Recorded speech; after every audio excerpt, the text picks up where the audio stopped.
Look at this remarkable image for a moment. Now close your eyes and conjure it in your memory. Does your mind's eye see the many white angels dancing about the dark heavens? Or do you see the many black demons, horned devils inhabiting the bright white space of hell? In this illusion by the artist M.C. Escher, both perspectives are equally possible. Once aware of the congruence between good and evil, you cannot see only one and not the other. In what follows, I will not allow you to drift back to the comfortable separation of your good and faultless side from their evil and wicked side. Am I capable of evil? Is the question that I want you to consider over and over again as we journey together to alien environments. 3 psychological truths emerge from Escher's image. First, the world is filled with both good and evil. Was, is, will always be. Second, the barrier between good and evil is permeable and nebulous. And third, it is possible for angels to become devils, and perhaps more difficult to conceive, for devils to become angels. Perhaps this image reminds you of the ultimate transformation of good into evil, the metamorphosis of Lucifer into Satan. Lucifer, the light-bearer, was God's favorite angel until he challenged God's authority and was cast into hell along with his band of fallen angels. Better to reign in hell than serve in heaven, boasts Satan, the adversary of God in Milton's Paradise Lost. In hell, Lucifer Satan becomes a liar, an empty impostor who uses boasts, spears, trumpets, and banners, as some national leaders do today. At the demonic conference in hell of all the major demons, Satan is assured that he cannot regain heaven in any direct confrontation. However, Satan's statesman Beelzebub comes up with the most evil of solutions in proposing to avenge themselves against God by corrupting God's greatest creation, humankind. Though Satan succeeds in tempting Adam and Eve to disobey God and be led into evil, God decrees that they will in time be saved. However, for the rest of time, Satan will be allowed to slither around that injunction, enlisting witches to tempt people to evil. Satan's intermediaries would thereafter become the target of zealous inquisitors who want to rid the world of evil. But their horrific methods would breed a new form of systemic evil the world had never before known. Lucifer's sin is what thinkers in the Middle Ages called cupiditas. For Dante, the sins that spring from that root are the most extreme sins of the wolf, the spiritual condition of having an inner black hole so deep within oneself that no amount of power or money can ever fill it. For those suffering the mortal malady called cupiditas, whatever exists outside of oneself has worth only as it can be exploited by or taken into oneself. In Dante's hell, those guilty of that sin are in the 9th circle, frozen in the lake of ice. Having cared for nothing but self in life, they are encased in icy self for eternity. By making people focus only on oneself in this way, Satan and his followers turn their eyes away from the harmony of love that unites all living creatures. The sins of the wolf cause a human being to turn away from grace and to make self his only good and also his prison. In the 9th circle of the inferno, the sinners, possessed of the spirit of the insatiable wolf, are frozen in a self-imposed prison where prisoner and guard are fused in an egocentric. In her scholarly search for the origins of Satan, the historian Elaine Pagels offers a provocative thesis on the psychological significance of Satan as humanity's mirror. What fascinates us about Satan is the way he expresses qualities that go beyond what we ordinarily recognize as human. Satan evokes more than the greed, envy, lust, and anger we identify with our own worst impulses, and more than what we call brutality, which imputes to human beings a resemblance to animals, brutes. Evil, then, at its worst, seems to involve the supernatural, what we recognize with a shudder as the diabolic inverse of Martin Buber's characterization of God as wholly other. We fear evil, but are fascinated by it. We create myths of evil conspiracies and come to believe them enough to mobilize forces against them. We reject the other as different and dangerous because it's unknown, yet we are thrilled by contemplating sexual excess and violations of moral codes by those who are not our kind. Professor of Religious Studies David Frankfurter concludes his search for evil incarnate by focusing on the social construction of this evil other.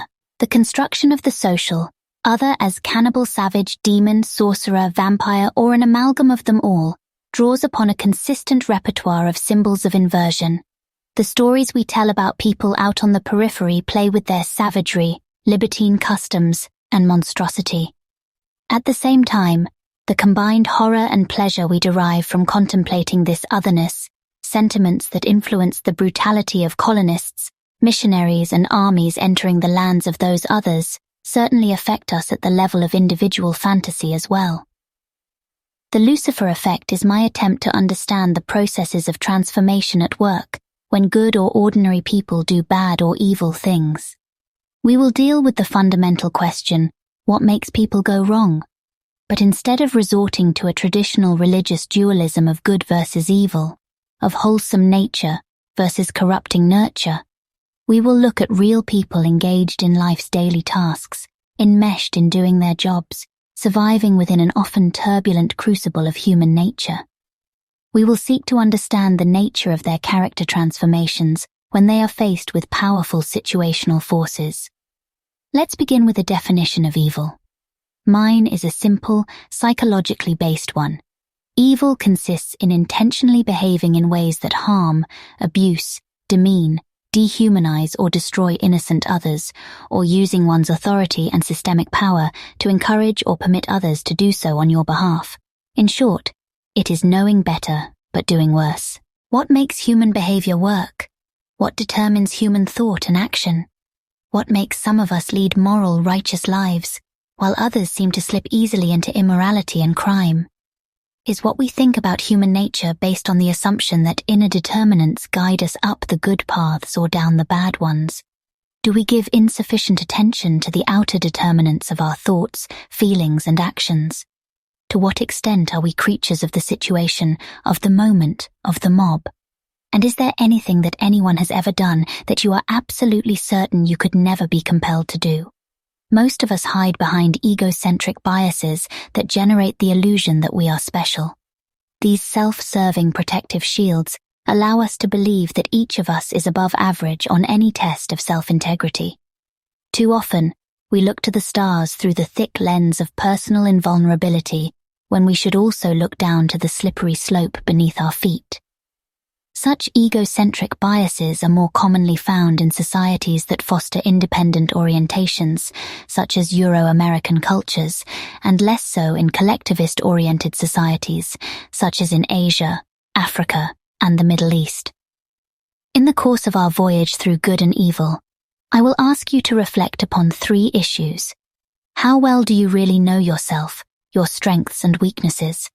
Does your self-knowledge come from reviewing your behavior in familiar situations, or from being exposed to totally new settings where your old habits are challenged?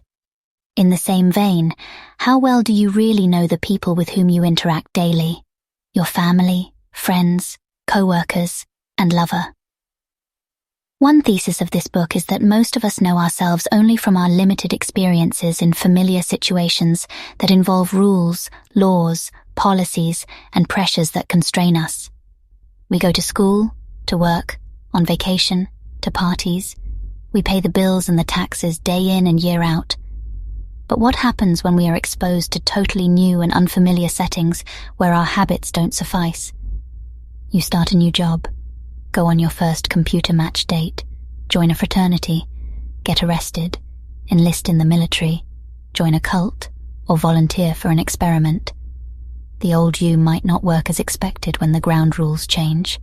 Throughout our journey, I would like you to continually ask the me also question as we encounter various forms of evil. We will examine genocide in Rwanda, the mass suicide and murder of People's Temple followers in the jungles of Guyana, the Myla massacre in Vietnam, the horrors of Nazi concentration camps, the torture by military and civilian police around the world, and the sexual abuse of parishioners by Catholic priests, and search for lines of continuity between the scandalous, fraudulent behavior of executives at Enron and WorldCom corporations. Finally, we will see how some common threads in all these evils run through the recently uncovered abuses of civilian prisoners at Abu Ghraib prison in Iraq.